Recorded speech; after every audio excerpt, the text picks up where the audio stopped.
Let's go back now to Ainsley McPhail. We're talking about Doors Open Winnipeg, which is this weekend. You are live this morning at the Seven Oaks House Museum. Good morning. Tell us more about this location and why it's such a great treat to be there this morning. Good morning, Rochelle. These sneak peeks are awesome.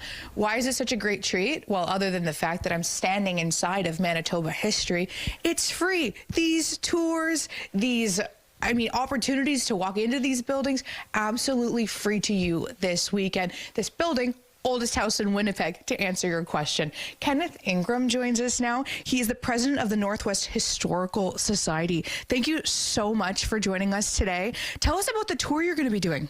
Yeah, so we're talking all about the 1950 flood that happened exactly 75 years ago, right here in Northwest Winnipeg, but all around Manitoba. And we're talking specifically about the families who lived here, what the houses looked like, and the impact that it had on this whole area, including the Inkster House and the houses all around it. Well, yeah, you talk about the houses. These are some of the oldest buildings in our province, still standing strong. That may not be true, though, for some buildings, or perhaps they've moved. Fill in the blanks or maybe answer the question that I'm kind of alluding to with this photograph. A lot of houses didn't make it out of the flood. These houses were not really built to be 5 or 10 feet underwater.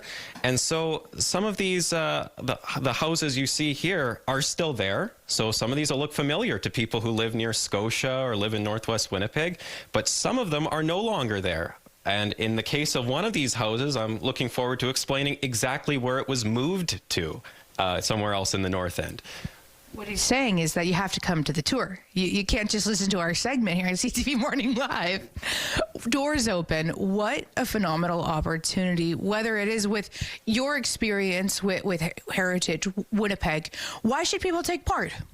There's just so many different buildings and so many different opportunities to see these old buildings that you would never otherwise get to see in a lot of cases. So, and in the case of ours, getting to talk about and commemorate the 1950 flood, specifically, this is a tour where we'll do it this year. We may not do it again. So I look forward to talking about all of these different families and houses.